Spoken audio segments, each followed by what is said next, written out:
there, welcome to Ask Ron. Today's question was actually a suggestion, came to me from a young guy named Ash Blell.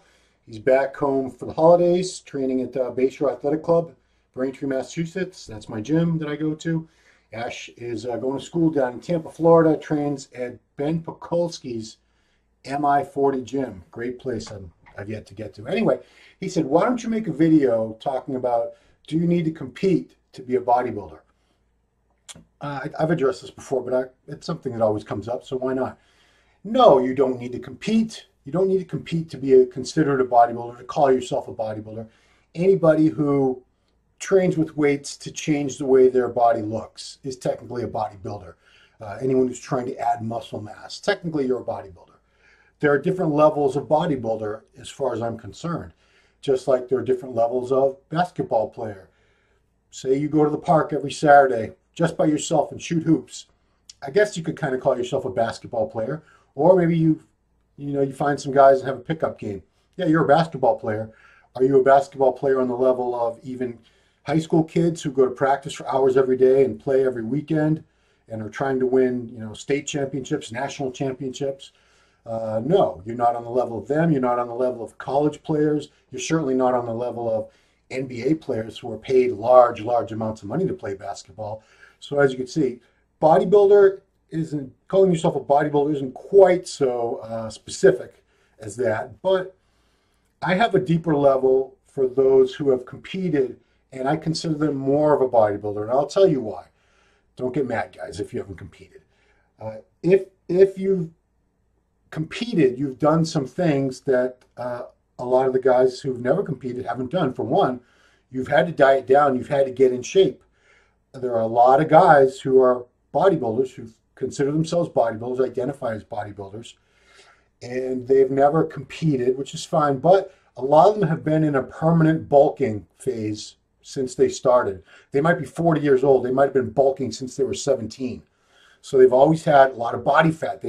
Some of these guys have never even seen their abs.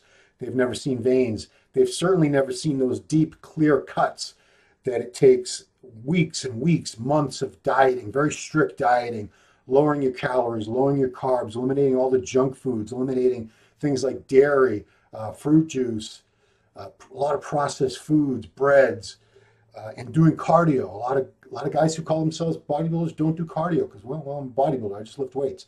Well, if you compete, unless you're one of those rare, blessed genetic few who gets shredded without doing cardio, you've done your share of cardio when you were prepping too. The point is, you had to get down to a very, very low body fat percentage as a competitor, because that's the standard.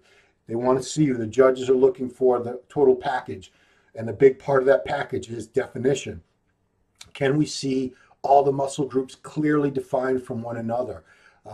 Each little head of the quadriceps, striations in the triceps, separations between all the muscle groups, cuts, slices, dices, detail. That's what we're looking for.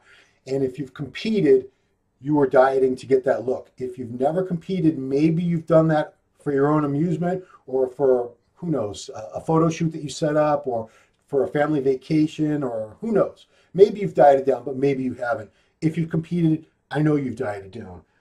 Another thing, competitive bodybuilders theoretically work all the body parts and are striving to have a very complete, balanced physique, because in competition, they're going to look at you from every angle. You do quarter turns, front, both sides, and back. They're seeing you head to toe. Then there are the mandatory poses they ask you to hit. Front double bicep, side chest, side tricep, front lat spread, rear double bicep, abdominal and thigh, most muscular. You can't hide anything. If you're lacking in anything, say you have a weak back or weak legs or weak calves, they're going to see it. The judges are going to see it.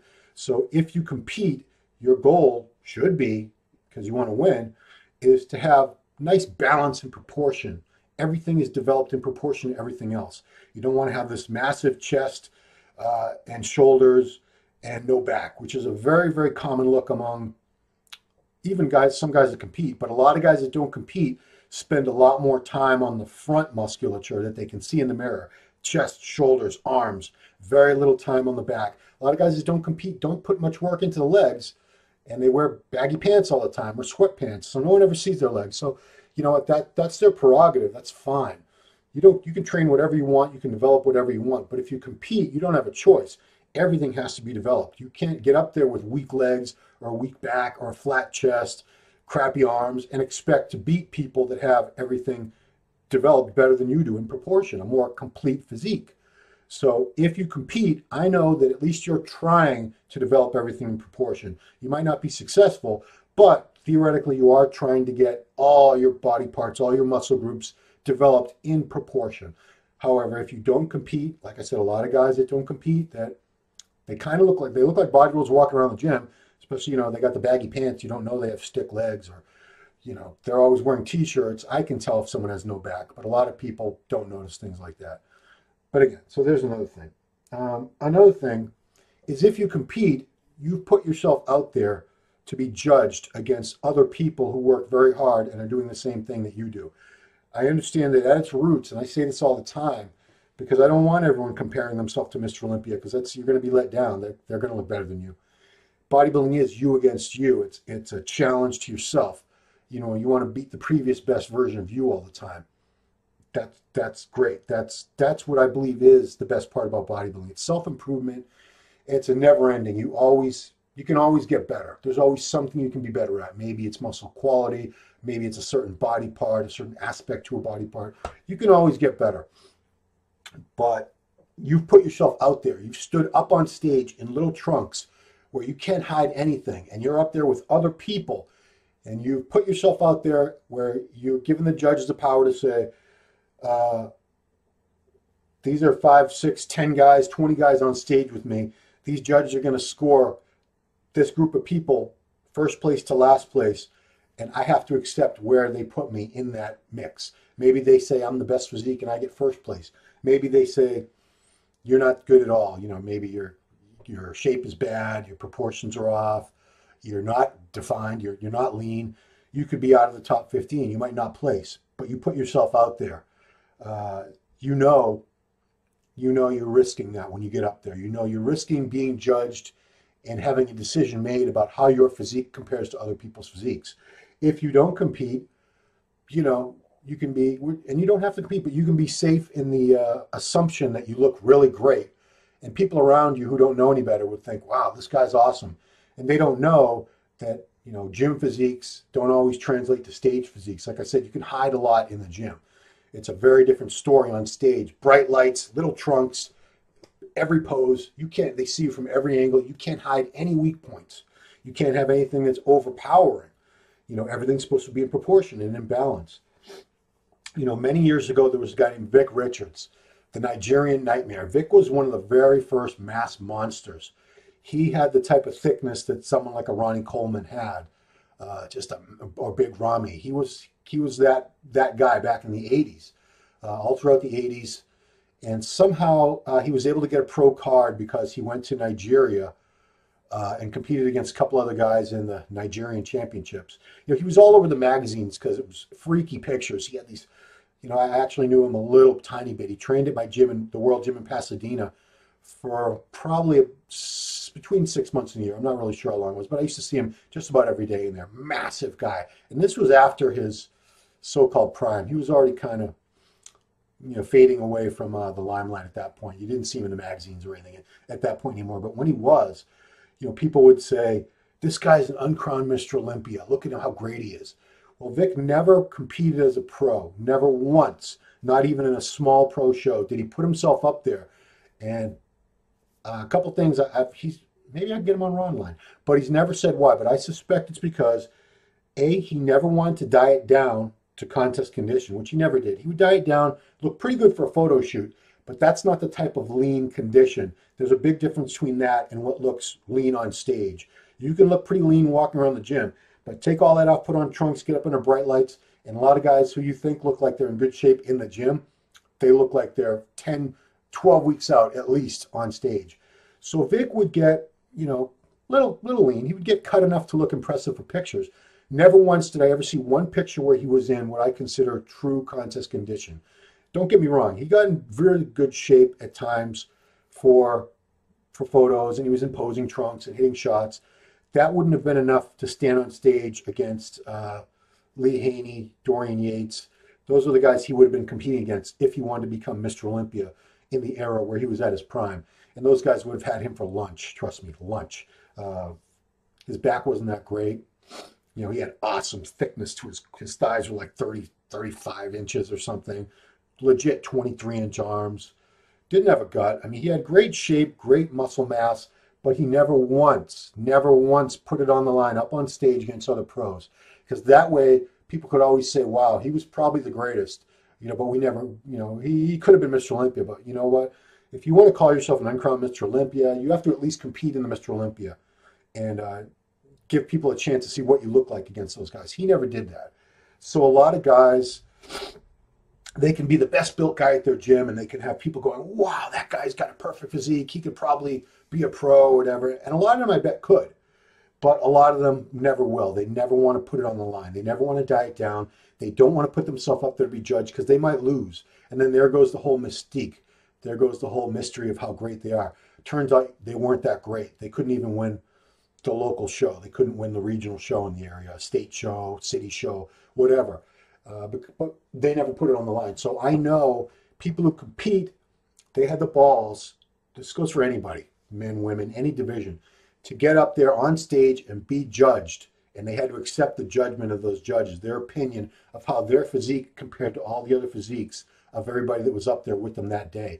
And they had to accept either they were good enough to win or they were only good enough for second, third, fourth, fifth down the line. So that's why I have an extra level of respect for people that compete. It's because I know they go beyond what the average person who considers himself a bodybuilder but isn't competitive does. I know that they train for complete balanced development in every body part. I know that at least occasionally, or at least once, they've dieted down and gotten very, very lean. And let me tell you, if you've ever done that, if you've ever gotten lean enough to see your glute striations, and that's the standard you're supposed to have now, by the way. If your ass doesn't have striations in it, if it's still just a big smooth mass, you're not in shape. And that was a long time ago where that was considered in shape. Now you have to be that lean. What's that translating to body fat? Something ridiculous, like 2 to 4%. But it doesn't matter what the number is. You have to have the striations. You have to have deep, clear, crystal clear cuts, or else you're not considered in shape. So if you've done that, you know it's not easy. There are very, very few rare individuals that can get that lean without suffering. But the vast majority of people have to suffer, have to do many, many weeks of very strict dieting. They might have to go 0 carbs for weeks on end, you know, a keto type of diet. They certainly have to lower their calories and their carbs. Almost everybody has to do a lot of cardio, a lot. Well, that can range. Some people do 30 minutes a day. Some people will have to do up to 2 hours a day. But it's not fun. It's not fun. What's fun? Fun is going to the gym, getting big and strong, eating a lot of food, you know, listening to cranking your tunes and blasting out heavy sets, getting a pump. That's fun. That's the fun part of bodybuilding. Dieting down, contest prep, it's not so fun because toward the very end, the last few weeks, you're exhausted all the time. You're getting cranky. You know, it's not fun to be on low calories and low carbs for weeks and weeks and weeks and getting up at 4 or 5 in the morning and doing fasted cardio on an empty stomach, getting up on a step mill for 40, 45 minutes. It's not easy. It's not fun, but that's what it takes if you want to win. If you want to go into a contest and expect to win, that's what you need to do to get into that type of condition. And that's what sets competitors apart in my mind. They've gone to that extra level of effort and dedication to present something on stage that, you know, the guy that just walks around the gym or on the beach just does it for his own satisfaction, which there's nothing wrong with that, but he or she hasn't taken it to that extra level. So that's my little rant on that. I hope you all had a great holiday, and you know, New Year's Eve's coming up. I hope you all have a safe, fun-filled New Year's Eve, safe and fun-filled, and very, very happy and prosperous 2019. Thank you so much for watching all the Ask Rons, the Ronline reports, Muscle News Weekly with Giles, Global Muscle Radio with Giles and AJ. Please go to SoundCloud for the podcast, or go to the Muscular Development YouTube channel. Watch it on video along with all the other videos. Appreciate it all, guys. Appreciate all your support and questions. And I'll talk to you in 2019. Thanks.